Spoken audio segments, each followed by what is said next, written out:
I just finished up the friggin' intro.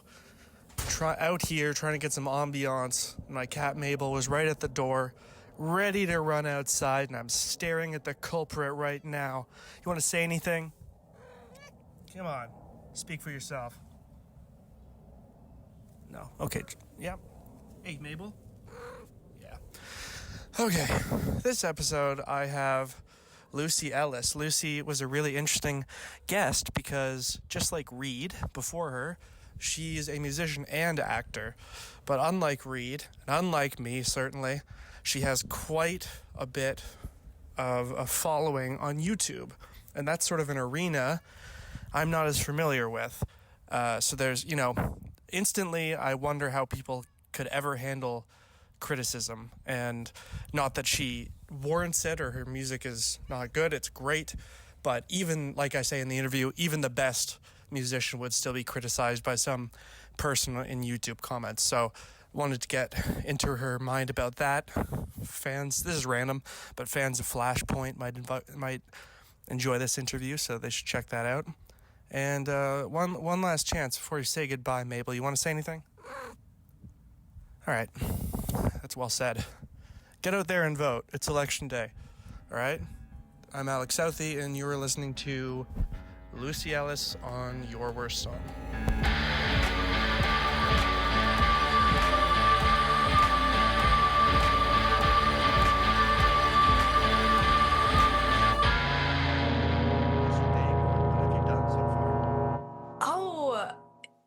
Honestly, not a whole lot. I just came this morning from my boyfriend's house and I got an iced coffee, which was really nice. Okay. I got home, I made some lunch. I really don't have a lot in my fridge, so I had to Google how long hard-boiled egg lasts in fridge. What is And the answer? 7 days is the maximum, it looks like. Oh, wow. I have my hard-boiled eggs from Easter dinner last week, Monday.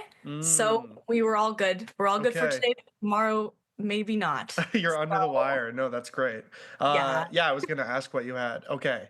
Then you came from your boyfriend's place. That makes me interested in, you're a musician. Do you feel like outside of your house, you can still write music? Like, I think when I've been at a partner's house or whatever, if there's a guitar around, sometimes you feel comfortable enough, but sometimes it's like revealing this other part of yourself that doesn't always come to the fore in a relationship or life. Yeah. So what do you think? I I think for me it depends on where I am. Mm-hmm. And sometimes I'll write like while having an instrument with me, but sometimes I'll also know the melody that I want and I'll already kind of have like a verse figured out. And then Oh. I can really, really take it on the go. What I do a lot actually is I'll start coming up with an idea for a song with my guitar or with a piano, Mm-hmm. and I'll be like, okay, like this is how maybe the first verse, this is how the chorus is gonna go. And then I have a bass line of what I know the melody is going to be roughly. Mm-hmm. And from there I can write more lyrics kind of anywhere I am. Right. So They just like need to fill into the syllable count and rhyme scheme that you've established.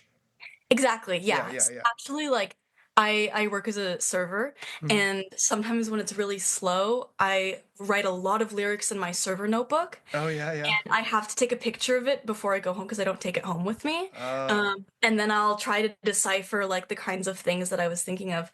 But it really depends. Like sometimes I feel very inspired and lyric ideas come to me like quicker, Mm-hmm. and I always need to kind of have something to write it down, whether it's the notes app on my phone or whether it's like I've written things on the back of a receipt before just because I'll Mm-hmm. like get a line in my head and I'm like I really can't forget this. One Yeah. time during COVID, my phone died and I was getting all these ideas on the GO train, and I literally took a face mask out of, and this is such a COVID story, Yeah, but I took wow. a face mask out of my bag and I had this red pen and I was writing the lyrics on the little white line, like a Wow. mask. That's great. Yeah.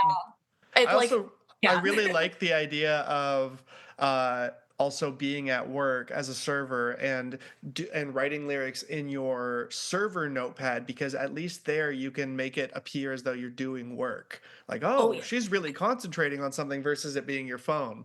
That's I funny. know. And I so would that leads yeah. me to wonder. Uh, you sort of said you do it both ways, but I want to hear the way that you take a lyric with a melody idea disembodied from the music underneath and apply Mhm. like a guitar chord or chords or piano chords to it. Like, is Hmm. it basically, my question is it harder to do it that way than starting with the music and then adding a vocal melody and lyrics? Oh, like, is it easier to just have plain lyrics first and then add a melody to it? Well, you were saying, correct me if I'm wrong, Yeah. that sometimes you will just come up with a vocal melody, Mhm. totally separate from anything you've written on an instrument. So how Yeah. do you take that and bring it to one of your instruments and make what you write on the instrument fit? Yeah, I think normally what I'll do is I'll be at home and I'll think of a melody line with my instrument. So Uh-huh. I'll be doing kind of both at the same time, though Yes. I have done that before, and I will say that without kind of having chords thought of, it's a little bit trickier to find things that kind of match up with it. Yeah, it's very That's why I tricky. kind of like to start with like, okay, chords and melody at the same time, and then I'll be like, okay, I have this. But I think I've kind of done it in every way, and I've even done like lyrics, no melody, nothing, Right. and then gone on to like assign, I guess, a melody. Yes. And they all I think I've done stuff that I've liked in kind of every way, but I do Mhm. find that way of doing it is a little trickier. It's tough. I feel like Yeah. you're sort of reverse engineering a song instead of doing it the natural progression. Yeah, no, I totally see that. But that's an interesting way Mhm. to do it, because sometimes you're just so attached to a lyric. You're like, I need to make this work. I will build a whole thing around it. Yeah, Uh, exactly. I want to get more into your background as a, I guess we can lead to songwriting questions, although we Mm. just kind of did that. But I was reading your bios in different places, Cool. and like it seems as though you started first on social media and posting covers. Is that correct? Yes, exactly. So what one made you want to start performing covers, and two, what made you want to change from doing covers to actually performing songs you wrote yourself? Yeah. I think I'd started doing covers, and this is also way before I started posting them. I Mm-hmm. I it started on GarageBand, Yeah. and I would kind of use them as a way to sort of improve my producing skills. Mm-hmm. So one of like a really, really early one that I have on a privated SoundCloud Mm-hmm. is of a song called I think it's Location or something. Okay. And it was just me like kind of stacking a bunch of like loops together and seeing how that could work, and then recording my voice over top of it. And from there I was like I felt kind of like liberated by the fact that I could really take a song and interpret it in any way that I want and sort of put Mm-hmm. my own spin to it. Before I ever started like posting or even recording, I spent a lot of time on, I don't know if you know the app Ultimate Guitar Tabs. Oh yeah, of Um, course. yeah, Yeah. you Yeah. can actually also post on there. So that was the very, very first place I ever posted anything. Um, Cool. but I I used to really just love kind of learning how to play songs just from the chords on piano. Mm-hmm. Um, because unlocking that like trick for Do me you mean by ear? by ear, Yeah, yeah, yeah, yeah, yeah. would allow me to just sort of play any song I wanted, any song that, spoke to Right. me that It's a really. skill you can develop, and then you can just, it gets easier and easier, right? Is that the case? Yeah, Yeah. exactly. And I wanted like the immediacy of being like, okay, I just listened to the song. Mm-hmm. I'm so moved by it.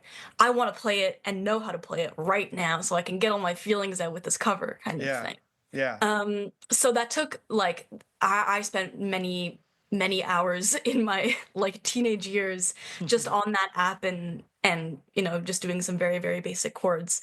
Um, and from there I think was where I started being like, okay, well, I've been on GarageBand like since I was a child at home on the desktop computer. Hmm. Why don't I try to sort of translate this? And I was going crazy with like the software instrument clarinet, like Oh and yeah. they were like they were awful, like they were so bad. But you like I had so You much make fun it work. with You're it. learning. Yeah, yeah. Exactly, yeah. So that's really where it came from. It came from me having this urge to learn as many songs as I possibly could, and then to improve my producing songs so I could make music like the songs that I listen to on Spotify and Apple Music and stuff. Lucy is doing air quotes when she says that, by the Oh, air quotes, yes, way. sorry. No, no, no. You know, I was just joking around. That's so interesting that you took a what to me sounds like Mhm, almost like an unofficial academic approach towards learning songs and songwriting. The idea, mhm. I think a lot of people on the surface might have a similar story to you where they go, yeah, I got GarageBand and I was fooling around in there and learning how to do stuff. But I don't know if they think about it in such a focused way like you were going. I am doing this to practice how to produce, not just to learn how to do songs. Because, it's like learning to act and also direct. I want to be able to do the full scope of everything. So it's smart that Yeah. you were interested in doing that from a younger age, it sounds like. Uh, Mhm. where do your parents sit in this? Were they very supportive right from the get go, or are they like, she's spending a lot of time on the computers? No, they were very supportive. Well, I'm an only child, and they Hmm. both grew up learning classical piano. So I also went on the Mm. classical piano route when I was like 6, and we did all the RCM stuff. Hmm. Um, so they were very supportive to the point, and this is where the bulk of my learning to play by ear work came in. They're showrunners, and they were filming one of their shows in Budapest for a number of years over the summer. And I would come with them, and because I was a little bit too young to sort of go off in the city on my own, Hmm. there would be long shooting days where I would be in their office, kind of doing my own thing. And I did, I was like watching YouTube, like playing Minecraft, like all that stuff. But Yeah. one of the things that they asked for me from production was to see if they could get a piano in their office so that I could have another thing to do. Right. So that started, many long hours of me being like, okay, how do I love Coldplay so much, like Hmm. whatever the Hmm. time, and just learning how to play the songs there. Um, and yeah, so neither of them were like professional musicians by any means, Oh, but okay. they're very supportive of my music journey now, and they come to my shows, and I do like sending them my songs for No- feedback. Oh, that's nice. Wow. That's cool Yeah. that you send them for feedback. So you Yeah. said your parents play classical music, but they're not professional musicians. They just really like that, basically. Yeah, well, not so much anymore. I think when they were growing up, they both went I through see. the RCM levels. I see. Um, and then they'll both still play piano for fun. But But it's I that's and yeah. so that's so cool though that they didn't just put you through the like training at 6 like you said and the RCM stuff. They were also Mhm. like, "Okay, now that you went through that, here's a piano to just if you're bored, use this to express yourself or make yourself, something interesting because that's more beneficial than I guess Minecraft. Not that Minecraft isn't great. We can They're talk about different kinds Minecraft. of fulfillment. Yeah.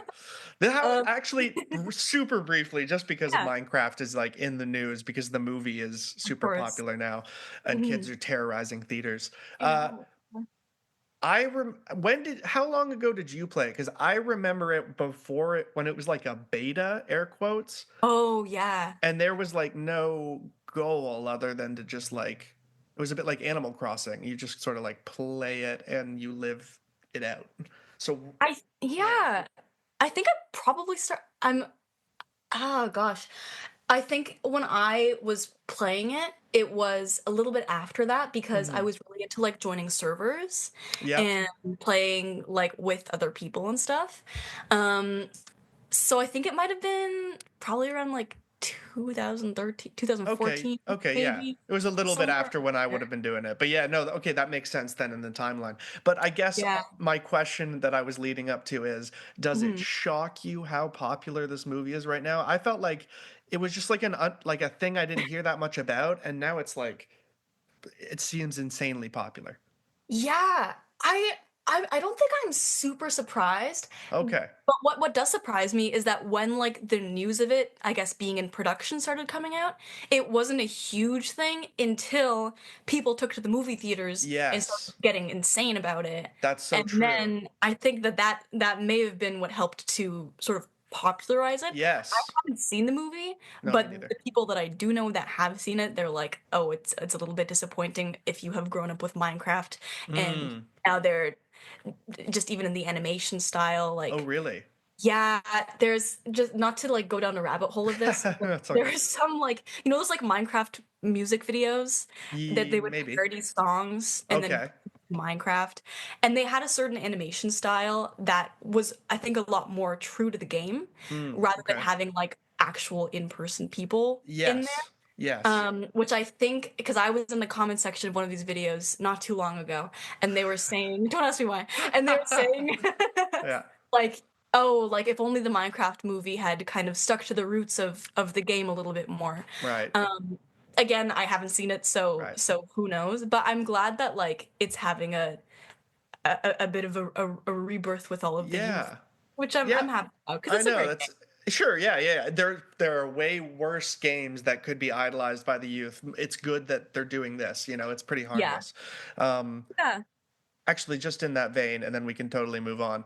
I have friends who have kids that are about 3 or 4, and Mhm. they're still really into Pokemon. And I was like, Pokemon is still popular? That's really interesting to me. Like, especially for Yeah. that age group. I understand it's popular with people who grew up with it as kids and then got older, but yeah, anyway, I was like, oh, okay, you still like you like Pikachu still. That's Oh, interesting.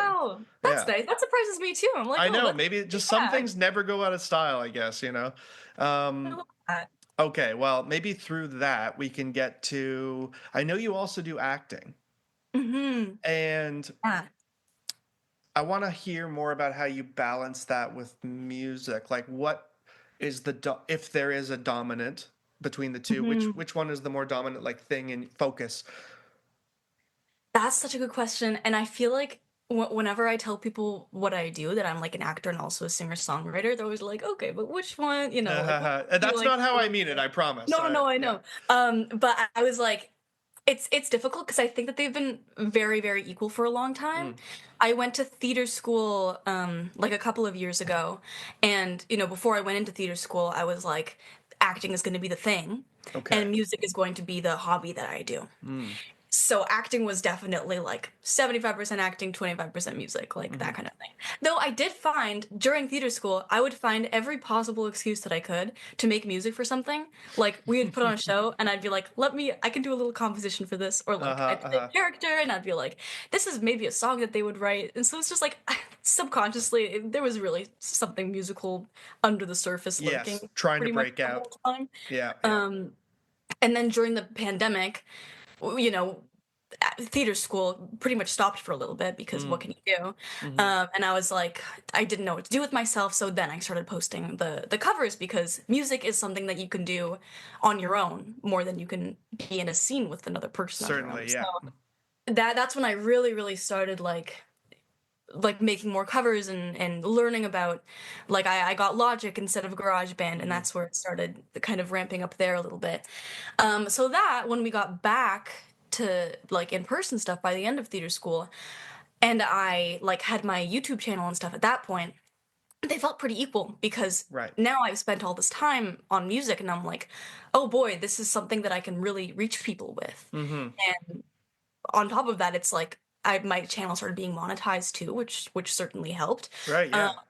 and so that by the end by the time I got out of theater school, I was like, okay, these are things that I'm going to be doing completely equally and pretty much separately from each other too, because I loved like singing, and at that point I also was really into writing songs, Hmm. but I wasn't a musical theater person at all. Like I was like I like regular theater acting without the songs, Hmm. and I like writing original music and making cover and like that kind of thing. Oh, I funny, but you're not a musical theater person.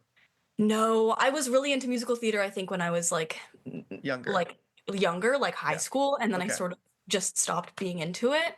And now like in my life right now, they're pretty separate. Hmm. Um, So it's interesting kind of finding that balance between the two of them, because as in my actor life, I'm still going out on auditions and Mm-hmm. stuff like that, and then in the music life, I'm playing shows, and they'll come together and overlap sometimes. Like Yep. when I started playing live, took a little bit of the stage presence knowledge I knew of theater school, and being like, now I have to act like a confident person. Okay, I That's actually so interesting. Let me jump in there yeah. because some people listening might just generally be like, "Oh, how can I act more confident on? How can I, even if I don't feel inside confident, how can I present as though I am confident and own the stage?" What did you do? What's advice? I think a lot of what it was just being used to being on stage from being in Right. shows and like watched by a crowd of people.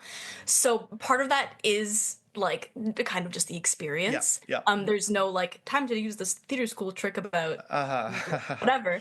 Yeah. Though in that also like breathing is super Mm-hmm. important. Mm-hmm. In when you're being directed on stage, often a director will say, "And remember to breathe," because sometimes Right. you'll just get so like I don't know, Anxious you'll and get in your yeah, head. yep, yep, yep. Yeah. So sometimes like, and I don't do this all the time, but having a theater school style warm up before going on stage as a musician will really help you get into your body more. And when you're out of your head being like, oh, like, man, did I like mess that lyric up? Or Mm-hmm. like, do I know the chord that's coming up? Or what do I say in between these songs?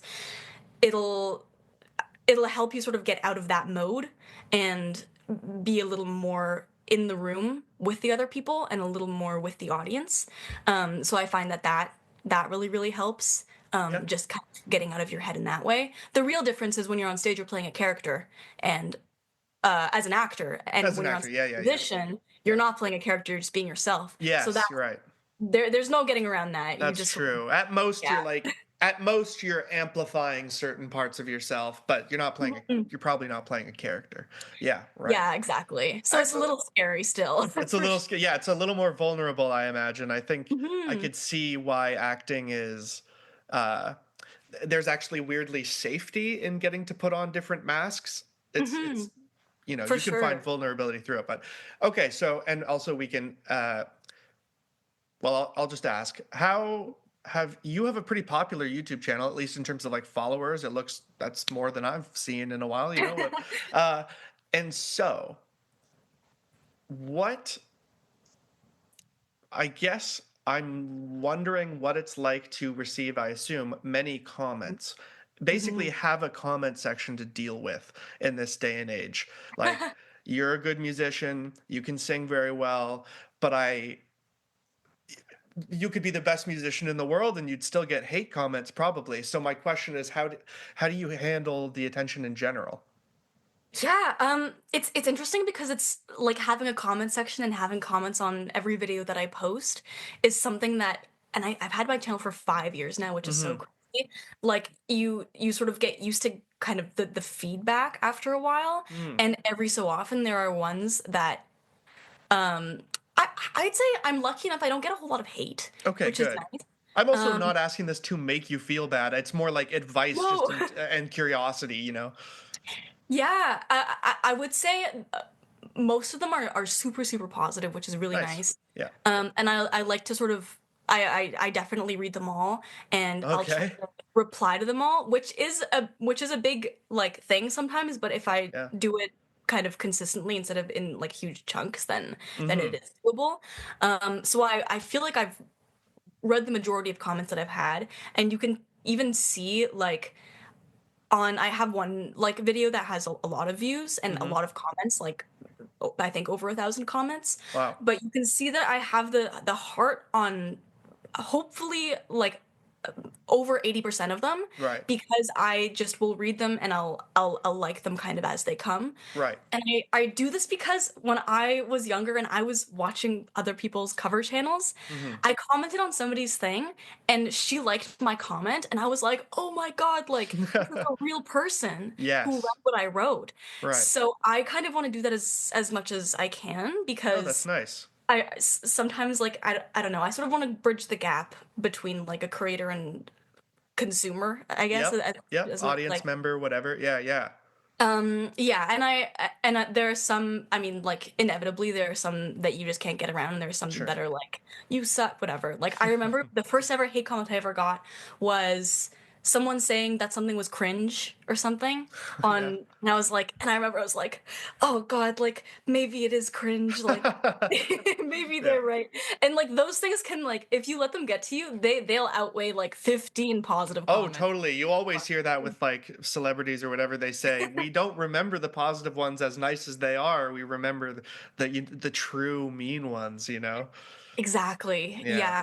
And this is kind of a longer story, but the Sure. one video that I had that went I guess it went kind of viral at the time, Okay. um Yeah.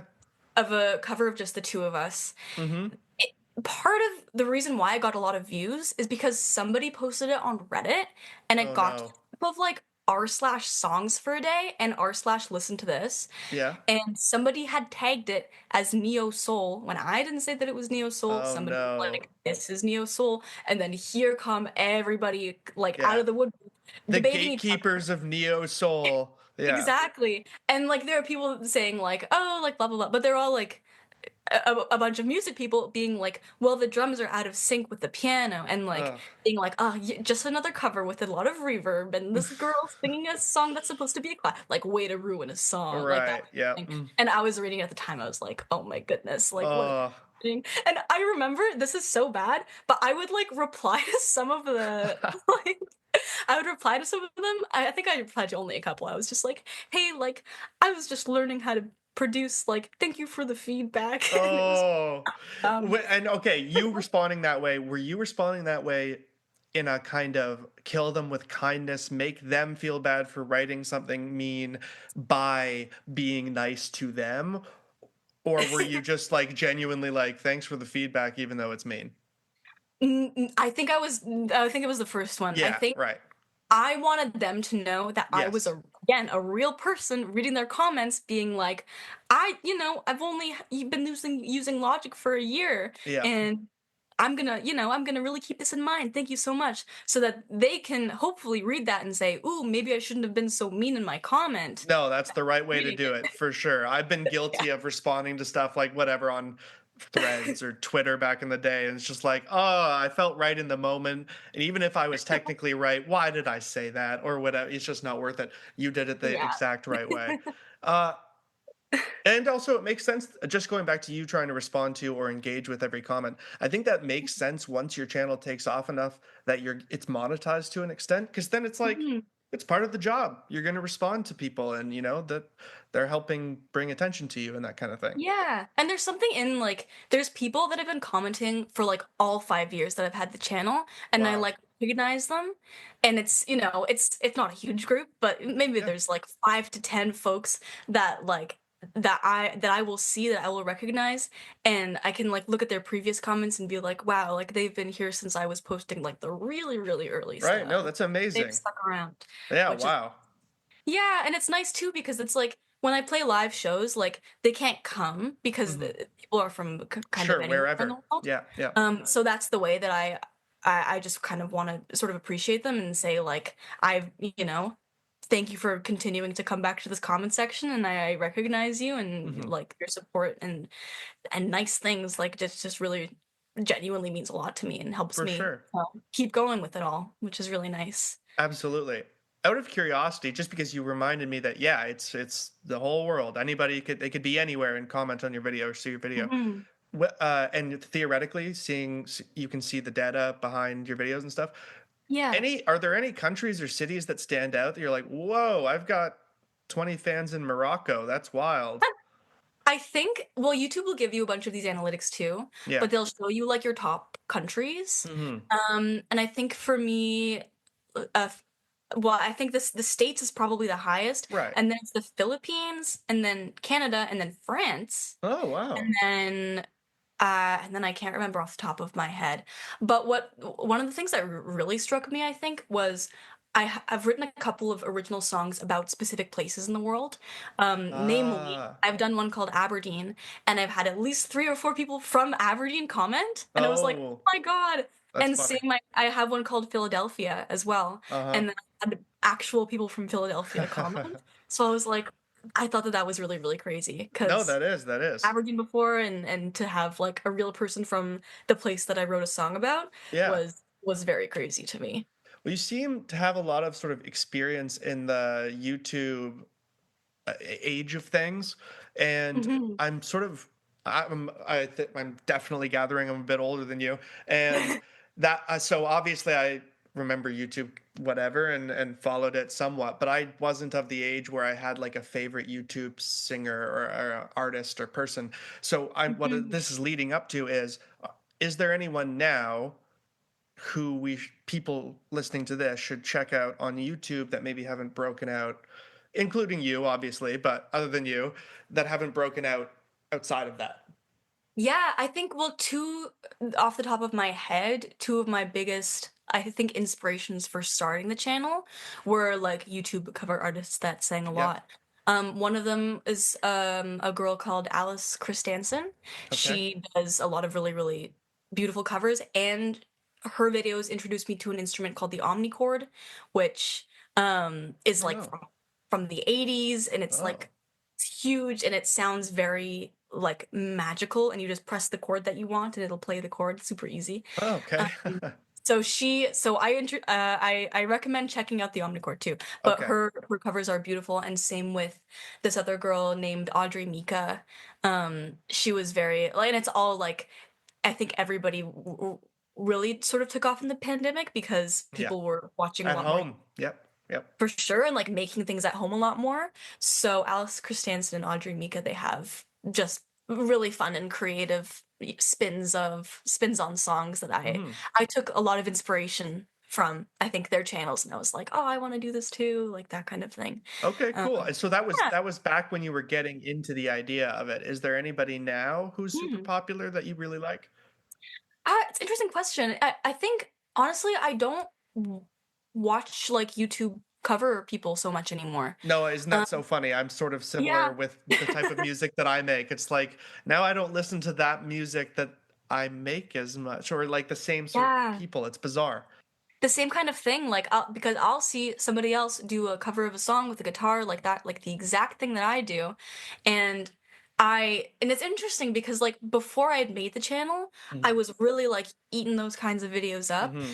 and now that I have a channel where I do the same thing, now when I watch them, I'm kind of like you can't help kind of comparing yourself to Totally. what you once looked up to, and which is really weird. Yeah, Um, weird. And it's not so just a much. weird feeling to see how the meat is made. You know, you're just Mhm. like, once you know the background of the process and you've been there yourself, you view, yeah, your perspective changes so much on these things. So it's hard to pull yourself out of it.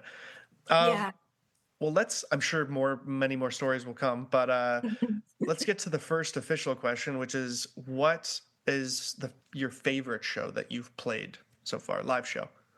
It's such a good question. And I was thinking about this because I think that there's like, I guess, different indicators to me what makes for like a quote unquote good show. Hmm.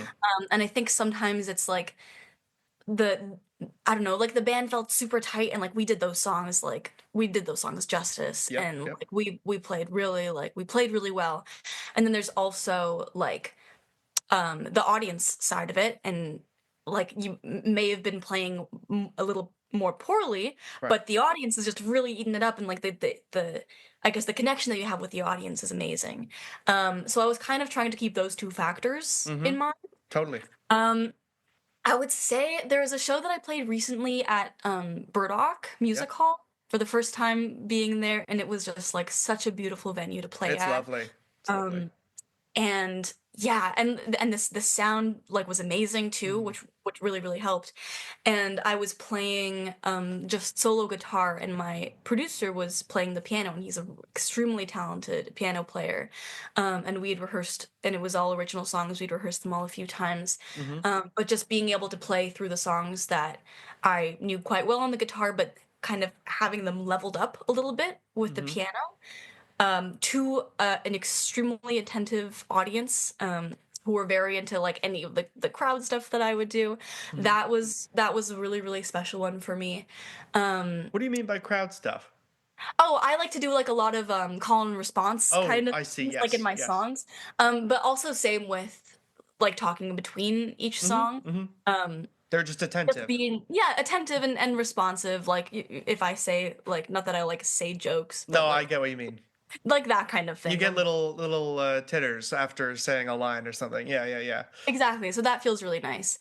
Especially like when I started playing live at like open mics and stuff, Hmm. it would be like there was one where people started singing happy birthday to somebody during my song. And like just What? coming from there when I had started off to a Yes. very locked in audience Yeah. was very, very nice. I Um, mean, it sounds like your performance style begets that. It makes sense that people are responding to it, but also the Burdock is like it creates intimacy with a show. yeah. I think it's just the way it's lit, the way it's built, all that Hmm. stuff. It's great.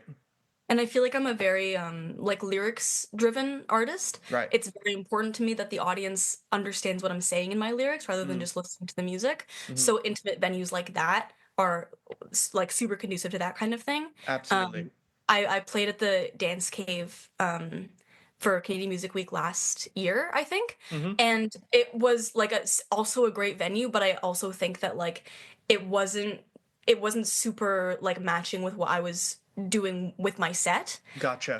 Especially because I was opening too, and like everybody came in as I was going, and everyone was getting That's drinks and the stuff. way it is. Yep. I like had my little guitar, my finger picking, and I was like, "Hello," It's hard but to compete when you're doing that kind of thing. Yeah, for sure. So that's why I really really liked the Burdock show because it was just definitely. we were all in the same room together. It was just really nice. And I guess Canadian Music Week, or correct me if I'm wrong, it's almost like Mhm. also it's yes, people are going to shows, but also it's like a networking event. So they're Yes. inevitably going to talk even a little bit more than uh, an audience just coming to see a show. But yeah, so Exactly. did you say that it sounded like you had another show that you had in mind, or am I wrong about that? Oh, there was also my EP release show that I did Mm, last year was just a really really lovely show to play just because I just many people in the audience were people that I knew. yep. And where was And that? it was at a Reed's Distillery, Oh, okay, yep. which is um just a really like beautiful place in the East End that also is a gin distillery. Oh, Um but yeah, we sold it out, which was really really fun, and it was yeah, just that's cool. because it was an EP release show, like obviously the audience was like super like everybody was very jazzed about it. So Release I shows had a good are time. often the answer for this question from guests, which is really sweet. That's what they should be. They Mhm. should be highlights. Uh, Yeah. that's great. Who else, out of curiosity, was it? You were the only Mhm. one on the bill, or did you have somebody open for you for that release Yeah, show? I had two of my, favorite singer-songwriter friends in the city open. One of them, her name is Sarah Bricks. We Mm-hmm. met in Seneca together. We went to independent music production school for a year. Cool. And then after her was Rachel Hickey, Oh who yeah, I know Rachel Hickey. love. She's awesome. Yeah, Yeah. she was so good. Oh, that's so She cool. she was going on before me. I was like, oh crap. That's great though. But It's good. You got everybody warmed up. That's good. exactly. Um, cool. I got to Hmm. check out that place. I think I've heard the name Reed's Distillery. I think I've heard the name, but I've never been there. So it's in the Hmm. East End. It's in the You East said. End. They do a lot of jazz there too, which is really Okay. nice. Yep. And it's just like a super beautiful place to play. It's like all kind of like armchairs, like Mm, cocktails kind of thing. nice. And they have like I think a baby grand piano there as well, which is really nice. Which Yeah. reminds me, the you mentioned piano. You mentioned your producer who played with you. I don't think you mentioned their name. Do you want to give him a shout out? Yes, of course. So his name is Ari Posner, Uh-huh. and he is a film and TV composer as well. Okay. So when we started working together, we worked on the EP, and something that I really wanted to imbue into all of the songs was something sort of like a score, something like a soundtrack, Right. along with the guitar and the piano. Because when I was growing up, I was super influenced by movie scores. Like that's Mm-hmm. what I would just listen to all the time. Mm-hmm. And I think that it really, when I was growing up, it made me feel like everything that I was going through was Was like part of the cinematic. story, like a Yep. movie. So it's Yep. like if it's not going well, then like this is just a part of the movie where it's not going well. And that kind of helped, and because the theme of the EP was coming of age, and does that ever run out of time? Um, Having Okay. that as sort of the sort of undercurrent underneath everything really sort of called back to those moments when I was younger, being like what, like sort of what am I doing right now? Like, am I on the right track? Like, all of those kinds of questions. Mm-hmm. Um, so we worked together on Logic, making those different instrument parts like violin, viola, Yep. clarinet, and then we actually got real Cool. players come into the studio. So everything that you hear on the EP, it's like real strings, real oboe, real everything, Awesome. which really brought it to the next level. But yeah, and so he knew all those instrumentalists. Cool. So Yeah. I was it going was to super helpful. say, how did you, which is, that's, yeah, that sounds lovely. Mhm. How did you get in touch with him? Like, how did you guys meet each other? So he had worked with he was the composer for a show that my parents worked on Oh, when I cool. was really Cool. really young called Flashpoint. Oh, I Um know Flashpoint. and Yeah. Yeah. yeah, there you go. Classic show. Yeah, my parents created that show. So Oh, very whoa. Okay. Yeah. There you I go. know, yeah, there you go. Yeah. Cool. But so I mean, I've known of him since I was very, very young. Hmm. And during the pandemic, when I had started posting the covers, I don't remember exactly how this happened, but my mom, of course, would post it onto her Facebook, and then the two of us sort of got in touch, and he helped Oh, me learn more about Logic because that's what he composes in. right. So every so often, like during the lockdowns and stuff, we'd have calls and I'd be like, what, like, how does this MIDI thing work or whatever, and he'd help me Mm. out with that. And as sort of time went on, as I started writing more, we started talking about doing an EP together, and we've sort of just been working together kind of ever since, How, which has been really really nice. Yeah. yeah, I want to know what now that you're at the point where you're songwriting together or you're working Hmm. together at the very least. What yeah, what is how does that work? Are you writing the skeletons of the songs, so to speak, and then bringing them to him? Are you both sitting down and opposing chairs and playing guitars together, or what?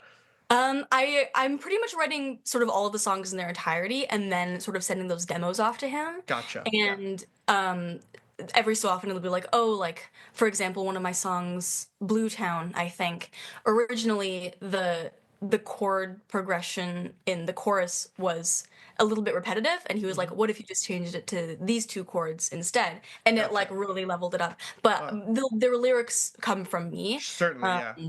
And then he'll help sometimes like with the arrangements and things like that, and All right. especially in the producing actual things for release, then he Sure. really really comes in and helps with everything in that way. But um it's so it's yeah. I'm curious about the arranging that you do as well on the demos. It Hmm. sounds like you do, because that's actually my favorite part of songwriting is maybe not Yeah. even the skeleton or not the finished part either. It's the arranging Mhm. and I love the arranging. So I want to hear Yeah, about how you do it. Like you use Logic and the instruments and just kind of map it out. I do. I start off with the whole song with just the voice and then either piano or guitar. Yeah. And then from there I'll either record just the piano or the guitar on its Hmm. own. Hmm. Um, I'll take one that I did a little bit more recently that I just posted on YouTube called Love and Weather. I Hmm. recorded the just the guitar part, then I sang over it, and then I added harmonies to Okay. what I sang. And then from there, then sort of the creative freedom of like sort of software instruments, different piano sounds comes in, Yeah. and I'll build it from there. And I'm trying to like teach myself how to not do too much because sometimes I just get excited and I'll be like, yes, we need the bassoon or whatever. I know Um, exactly what you mean. There is a truth to less is more, but it's hard less to is not more. when you're learning and you're like in the zone, you just want to throw everything at it. Exact. And I there's definitely a bunch of covers where I do this too, and then I'm apologetic to the comment section saying, I'm just trying stuff out, guys, Oh. like whatever. But yeah, so I'll build things from there, and I'm a big fan of adding um sort of piano layers of different sounds of piano. Hmm. And I'm a huge string instrument fan. I wish I could play strings.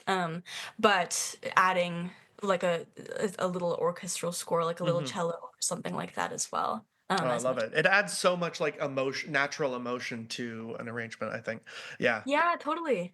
Well, okay, then let's bring the vibe down. Okay. What is your worst show, which can mean whatever you want? Yes. Okay. I know exactly what show this is. Okay.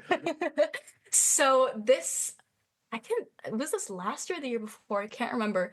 But I had like some show coming up and I was like, I need to just practice doing shows. Hmm. And just get used to playing in front of a crowd more because I only really started playing live like in the last maybe 2 or 3 years.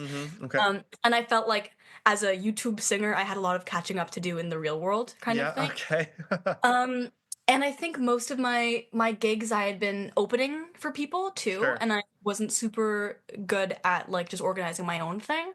Mm. So what I assumed in the beginning was that every venue had their own sound technician, and that was something that Ah. you had to ask about.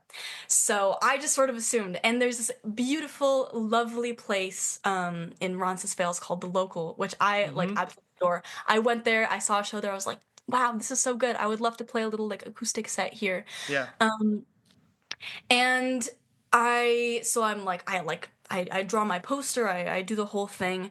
It's just me and a guitar from 9 to 12, which is a pretty long time to be playing the guitar for me, Definitely. especially. Definitely. I'm Yeah. pretty new and my fingers will get tired. So I was preparing for it and I just did not also have enough like repertoire to fill that Mm. time, Mm-hmm. especially an original song. So I was learning a No, bunch of definitely. for it. Just to have enough material to play. Out of So curiosity, with this, sorry, hmm, I did you also get like 15-minute breaks in each hour kind of thing? Yeah, okay. yes. So at least there's Yeah. that, but no, 3 hours is still a lot.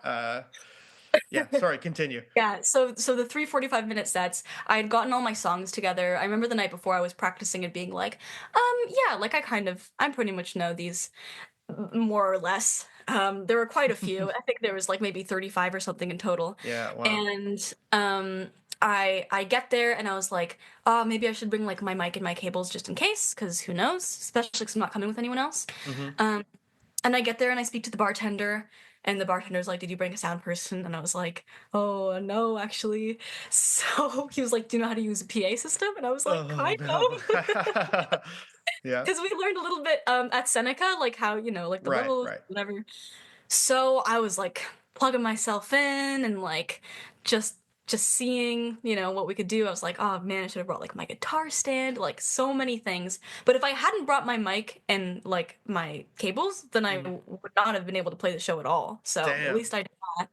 Um, Yeah. yeah, and then I started the set. I was very nervous because I don't think I was a good sound person to myself. I couldn't really hear Right. anyway, so there Right. was that. And then between every set, you like kind of got to go around with like a little like bucket, or sometimes you get somebody else to do it for you. But I was the Right. only one there, Yeah, so yeah, yeah. I just played like the most mid 45 minutes of covers, and I'd go interrupt tables mid conversation and just have to be like, just It's wondering if you guys wanted to give me any money. Like, oh my god, the exposure therapy, Oh yeah. oh my god, I learned so much just about that, and I was like, you know what, you got to do what you got to do. Um, Exactly. Good attitude.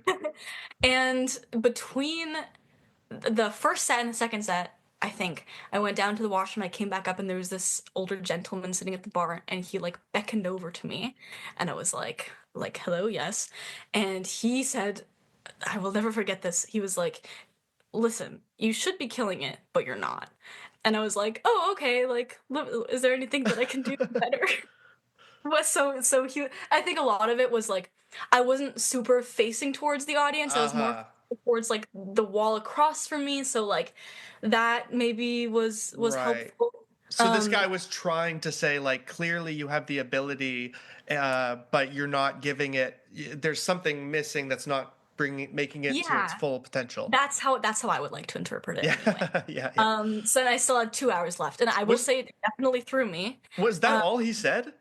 yeah, Bizarre. I He's know. like And the I was Riddler sitting at the bar. exactly. And I was Yeah. like, all right, thank you. So I go on and then I keep playing. And then as the sets go on, I get a little bit more confident. And then by the third set, I was like, okay, like I've been here long enough that I'm not really phased Yeah. anymore, like Yeah. just by the sheer amount of time that I was there. Yes. Yeah. Um, and I was playing a bunch of Bob Dylan songs, Cool. and those ones I will say the lyrics are a little trickier to memorize. Certainly. They're not super intuitive. They're a little random. And I remember this was like almost at the end. I was playing Mr. Tambourine Man with Yeah. extremely beautiful but a little random lyrics. All right. And I was midway through the song, I was like, you know what? I don't think the like fifth verse is gonna be coming to me, so I might just have to like patch some lines and Uh-huh. like that kind of thing. But there was somebody sitting right in front of me that was mouthing along Oh every word. no.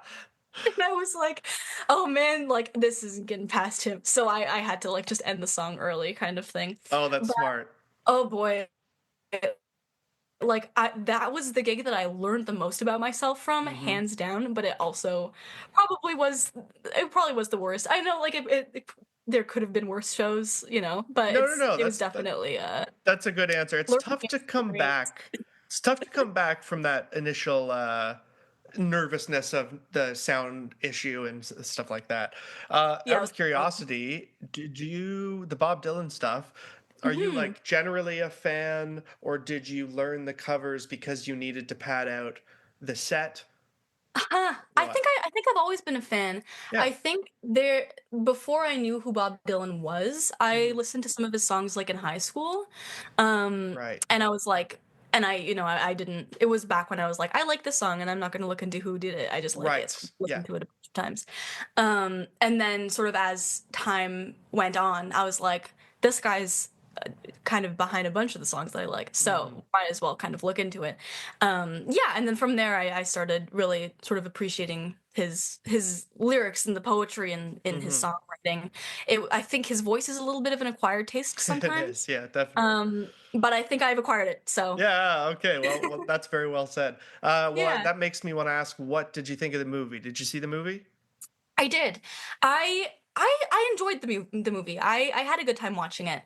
It wasn't like my favorite like movie of all time Sure. as movie, but as somebody who loves Bob Dylan's songs, it was a really nice just a nice way to hear them Right. in a bit of context. I Um, agree. and Yeah. that was what I enjoyed most about it. And I think that Timothy Chalamet did a good job of being him. Yeah. Um, he had a good voice, and yeah, so I enjoyed it. I think as a musician listening to songs, and less Yes. as a movie. Okay. But I did enjoy myself the whole time. Yeah. Have you seen Walk the Line? I ask because it's the same director. It's basically the same fucking movie. Uh, Oh, really? yeah, Oh, I it's haven't about seen it. Johnny Cash's career. And Oh. Joaquin Phoenix plays Johnny Cash, and Reese Witherspoon plays June Carter, his wife. It is Huh. very good. It's plot wise somewhat similar, just in terms of like brooding guy with issues at the center. Two women are sort of, Oh, okay. whatever. But you should watch it. It is a very good movie. It was nominated for Oscars and stuff too. Oh, And cool. I think as a movie, it's a better movie. Like you were just saying about, Mhm. like I think maybe the Bob Dylan one. I agree with you. Is fun to watch almost Yeah. as like an extended music video or something, or like Yeah. that kind of thing. And then yeah, Walk the Line Johnny Cash one is the opposite. But Okay, good to know. I'll check yeah, it you should out. watch it for sure, especially because you like acting. You're an actor. Mhm. Um, Yeah. yeah, okay. And you thought Timothy Chalamet did a good job. I'm getting this. I want your acting perspective. Oh, yeah. You know what? I wasn't ever thinking about the acting in the movie, and I think that's a good sign. That's a good sign. Absolutely. Yeah. I think that way with dialogue too. If I'm not Mhm. noticing the dialogue, that's good because it's like if you're noticing every line, even if it's super clever or super dumb, that's probably a problem. Yeah, Uh, exactly. yeah. Yeah. Okay. Okay. What do you think, moving forward, what do you think is the Hmm. best song you've written that we can listen to? Yeah. Um, it's a good question. I think are you talking about like songs that have been released on streaming services or like could also maybe watch on YouTube because I have some Oh, originals as well. uh, no, yeah, yeah. It could be streaming services or YouTube. Mhm. Yeah, that's fine. Okay, because I feel like there are songs that are out on streaming services that I do like in theory, but I've just spent so much time with them now that I'm like Yeah, I can't hear these songs at all. certainly. But if I were to choose one on the streaming services, I really like the one that is the title of my EP and a song on its own called "Come of Age." Hmm. I wrote it was one of those rare ones that I wrote sort of all in one sitting. Hmm. Just it was the first September in my life that I wasn't going back to school, and I realized that I did not know what I had ahead of me. And I was like, Hmm. what's going on? And it just came from the feeling that I feel like I should have felt that I've come of age by now. and I did not Ah, that. Um, interesting. so the song just sort of takes place, begins and ends just on a morning where I'm not like getting out of bed and just thinking about those Mhm. kinds of things and asking those questions. So that one I like, and that one I think things about myself were revealed to me in rhymes Hmm. that I wouldn't have originally thought would be the case. Like Yes, sometimes they'll that's surprise interesting. me. Yeah. Yeah, because I need to find a rhyme with the word past. And now I'm going through all these words, and then I'll get a phrase and I'll be Mhm. like, that's true, but I would never have thought of that. So Mm. that's one of my Mhm. favorite parts about songwriting is like songs will tell you sometimes how you're feeling more than you can just come up with a line on your own. Like Absolutely. putting those things into place like that, like that's such a magical feeling. And those songs that come together in like less than 24 hours for me, those ones are the ones that I learn the most about myself from as I'm writing them. So that's a big example of You one. noted, that's a very good answer. You noted Mhm. some lyrics, like you Mhm. said, some of the lyrics in that song. Are there any you could remember, like, bring up Yeah. that you thought, oh, yeah, that's sort of me? Yeah, well, the one that just was talking about, I know I wanted to include the line, I make another friend as I am watching old ones pass, which Hmm. was just like Okay. a true thing. And I needed to find a line to rhyme with that. And the line that I found was tapping on my window, push my finger through the glass. I make another friend as I am watching old ones pass. Oh, And okay. I was like, and it was one of those lines where it's just like I can't even articulate to you, I think, what that means, but something about it feels true about Yep. tapping on a window and pushing your finger through it. Hmm. Something about reaching for something. No, I love that. Yeah. And also, I And love that you're yeah. so right. It's like your subconscious wrote it, and then it's revealed to your knowing self. You're like, oh yes, you're right. That's true. Yeah, no, I Yeah. that's those are lovely lyrics too. Yeah, thank you. Um, So that's absolutely. yeah, that's an example of one of them. And I Thank you. think Yeah. the chorus came to me like that, Oh, okay. where Okay. I had a line and then another one, like to the next one even right afterwards, is the line that I had was, "I'm planning for tomorrow just to be another day," and Hmm. I was like, "I need something else." And then the line that more revealed itself to me was, the sun shines just as brightly when I look the other way." Hmm. And again, it's something there's something a little bit intangible about it, but it just felt true. No, And I think yeah, that intangibility helps. I think if something is very clearly said, then that's good because we understand it. But on the other hand, we can't then like put ourselves into it or have our mind sort of like wonder, and through the wondering we realize these things. So that's yeah. yeah. And there's something about sort of how intangible those lines are that makes me reinterpret them in new ways every time I play them Yes, live too. exactly. And they mean different things to me as time goes by. Yep. So that's why I'm a fan of those ones. They're not just like straight to the point. That's great. Okay, people should Yeah. check out that song. Well, okay, Mhm. then we are at the final question, which is what do you think is your worst song? And again, this can be on streaming or YouTube, but maybe preferably streaming. Okay. Streaming, it's tricky because I'm pretty new, and Okay, a lot of my releases are like within the last few years. So I'm sure. like, oh, like I'm sure maybe 5 years from now I'm not gonna like that one. But as it stands right now, I'm fine with all of the songs. The one that I was maybe going to mention, I was thinking of mentioning, was the only I don't know if this counts, but this is the only cover that I've ever had to take off of YouTube. Okay. Um, and there's a bit of story in it, and Okay. it's not like due to bad songwriting because it was a cover, but Yep. it was just due to some bad um I guess marketing moves on my part. So Okay. basically what happened was I had this popular cover of just the two of us. Hmm. As it was ramping up, um different people would reach out to me for different reasons, and this one very a popular TikToker reached out to me and said, "Hey, do you want to do a collab?" And I was like, "Oh my God, this person has 4 million followers on TikTok." Whoa. So obviously, yes, without a doubt. Yeah. Um, they were a little bit more of a comedy TikToker, so they would do skits, but it sounded like they were just getting a little bit more into music and wanted Hmm. to do some music. So I was like, absolutely, like I am down to do like a little collab, like we do a cover together. You know, we each post it. Yeah. I get a bit of exposure, you get a bit of practice. I don't know. Yeah. From me, I didn't have that many Yeah. followers. I was like, I don't know what you're getting from this. But I was like, what cover do you want to do? There's a whole list of ones that I want to do. And he was like, do you want to do just the two of us? I know you've already done it. And I was like, sure. Yeah. Like, yes, like you'll be giving the audience a different thing from doing it with another person. Right. Yeah. Um, so we divide up the lyrics. We each record our own part. And I record my part. I send it off to him for him to put the two videos together. It's like split screen kind of thing. Mm-hmm. And he sends me back the video of both of us singing it to post on my YouTube channel. And what he wants to do is for me to make it a premiere. Okay. So basically there's a countdown and then it's essentially like kind of live streamed and your followers can comment in real time. Right. Okay. And this whole time I was sort of realizing that he is not going to post about this on his channel. Like there was a bit of he had some like stories mentioning it, and I had some friends reach out to me. They were like, "Oh my god, like I know this comedy TikToker. I can't wait to see what you guys do together." So I queued up the thing to be posted on my YouTube, and it releases, and the comments that it got, these were my followers, so they were pretty supportive of me, but they were like, "Man, this guy can't sing. Oh Like, no. that's so bad."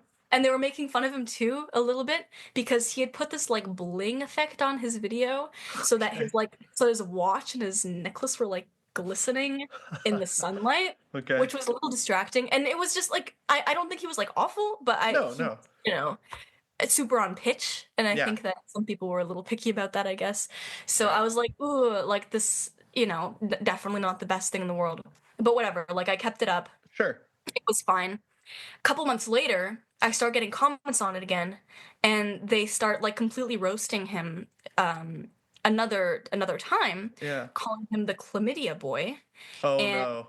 and I was like, "Well, what's this all about?" So I go onto his TikTok, and it's like apology part 4, and apparently Oh. he had been caught like dating multiple like women at the same time, and he was on this big apology rounds. He was not posting anything about music, and I was like, okay, you know what?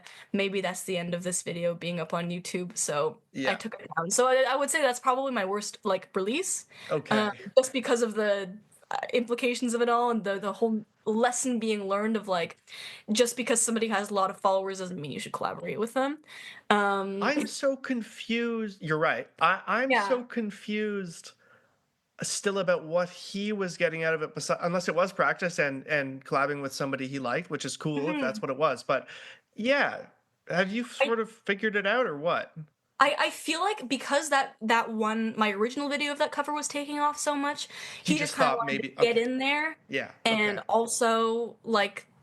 also do it yeah, on my channel just to give himself maybe some promotion on my channel, which was taking off a little bit in the YouTube okay, stuff. gotcha. And Huh, I don't think he's ever done this with anyone else, but again, I actually wouldn't know because he doesn't post them. So right. maybe he just That's does this, and true. maybe that's how he gets his followers. Weird. Yeah, so good learning opportunity Yes, for me. good learning. Good learn. Again, Okay, again, all of these are good learning opportunities. Yeah. absolutely. Okay, if I may, can I press Yes. you on s- a worst release that's just yours? It can be YouTube. Let's add YouTube to it. Okay, and And I'll talk about like my songs too, like yeah, things I've written. yeah, because I understand that if it gets to the point where you put it out, then my guess is you probably like the song. But there Mhm. can be songs that you just relate to less now, or maybe you find a lyric here or there corny or anything. I would say maybe, and it's tough because I think I like the song, but it's Of just like course. I never play it. It might be this one I have called Empty Autumn Day, Mm-hmm. which is up on the streaming services, and I think it's a good like testament to where I was back then. It Mm-hmm. was the first original song that I ever released. And it was back in at the point where I was just sort of learning how to be a songwriter still, Sure. and I think a lot of my lyrics I didn't really want to be, and I'm still kind of like this, but I don't love being super obvious about like I feel betrayed, like whatever. Like I won't write No, it's lyrics like that are what you were at that saying. point. You like the intangible lyrics, so why would you be so direct, right? Exactly. Yeah. And I was sort of learning my writing style in that. And in Empty Autumn Day, I'm essentially talking about the weather the whole time. Okay. Just like, and I wrote the song. It was a sad song. It was a Yes. song that I wrote because I was sad. In the end, it's a little bit of like a bossa nova kind of thing, and the Cool. lyrics are mostly talking about how it is getting a little bit colder outside. And I think that like if I were to revisit it, maybe it would be I would definitely write some of those lyrics a bit differently, especially because I've heard that song so much because it's been out for so long. Yeah. Um, but the run, like just to give you the first Sure. two lyrics, the sun sets so early in the day. The flowers of the springtime have wilted away. So it's sort of like it's a little bit it's I don't know, it's very much describing the nature for sure. Yes. But that's the sort of the only level to it, and I Right. I think was going to ask. It's not metaphor. It's just truly you are describing autumn day. yeah. Okay. And the thing that I always come back to is nothing like an empty autumn day. And I'm kind of like when I listen to it back, I'm like, okay, how do you Right. really feel? Like what's like No, what are no, we I get doing? it though. I get it. Like you just it's crime is it's simple. It's It's crime is super it's simple. simple. Yeah, Yeah, and I think that like it's a good representation of where I was at in my like musical journey at the time. certainly. And it's nice to look back on too and be like, okay, like I definitely put a lot more, I think maybe poetry in my lyrics more than like a weather report Sure. like that was. Yeah. But Yeah. that's probably the one that I would say. Yeah, Right. and I Okay. don't think I've ever it doesn't really fit into my genre, I don't think anymore. It's a little on the jazzy side, which I'm not really Right. for anymore. Yeah, you're Um not neo soul. I'm not neo You're not soul. neo Fast soul. Reddit. Yeah, Um exactly. but yeah, One that's I would say that one. one follow up I usually ask about whether or not they've decided they still like it or don't like it Mhm. about the song is would you ever bring it back live in some way? You could change the lyrics, you could add a bridge, Hmm. it was some whatever, you know? I think I totally would. I think that could be really interesting. The Yeah. only reason that I'm not inclined to more these days is because literally I don't know how I would play it on the guitar because Mm. I normally play with guitar. If I were to play piano in the set, then I could do it. Um, I would, if I were to bring it back, I think it would be interesting to just write one more verse from the current version of myself who's not quite so afraid to like go there emotionally. Mm-hmm. Um, to have that as maybe like the verse after the bridge and then to just bring it back to the chorus. I think it could just give it a little bit more like flavor. Cool, Uh, yeah. yeah, I've done a couple of like just jazz shows in a quartet where I sing standards, and Mm-hmm. every so often like I'll be like, maybe we should play Empty Autumn Day, but then I'm like, nah. But maybe one of these Maybe days. maybe Yeah, one of these it's days. not gone Well, forever. yeah, exactly. No, that's nice that you still look at it fondly. Mhm. Uh, well, before we go, is there anything you want to like promote or anything you have, show coming up or anything specific? So this Oh, will be out today. By the way, people, if you're listening to this on the same day it comes out, go vote because so true. it's the voting day. It's election Oh my day. God. That's crazy. Wait, it's coming out today? That's awesome. If that's okay with you. Yeah, Oh, yeah, of yeah. It's gonna come out course. today. That's Okay. that's amazing. Election day Um, special. Yeah. exactly. Yeah, Tuesday with everybody.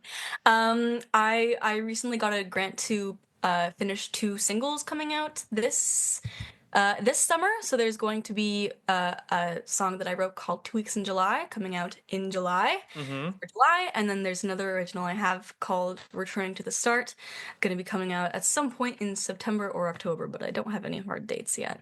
Amazing. But yeah, check them out when they do come. Okay, That's it. great. Well, yeah, thank you so much for coming on. What we usually do at the end of Yeah. the episode is just you restate your name and restate the name that you chose for your worst song. In this case, go with the latter song, the one that's Yes, on I will. the empty autumn. Autumn. Yeah, go All for it. right. Hello. My name is Lucy Ellis, and my worst song is Empty Autumn Day. The sun sets so early in the day.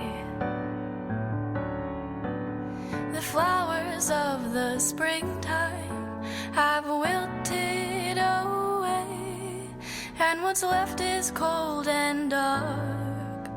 The bushes and the bark, Nothing like an empty autumn day.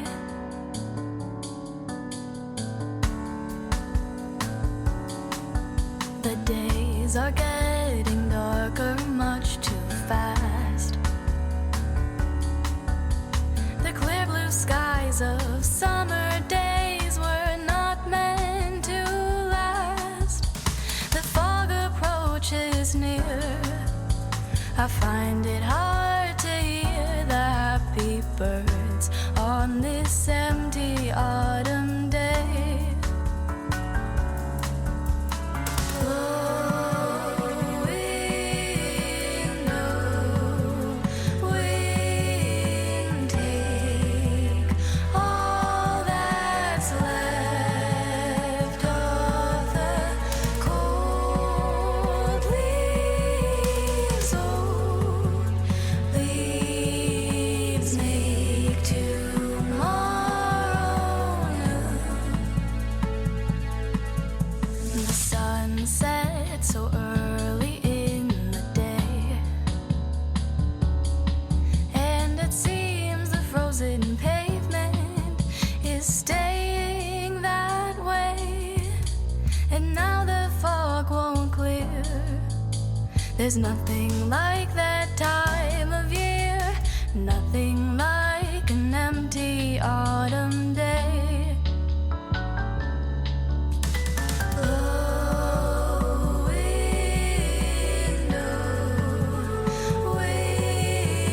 take all that's left of the cold leaves.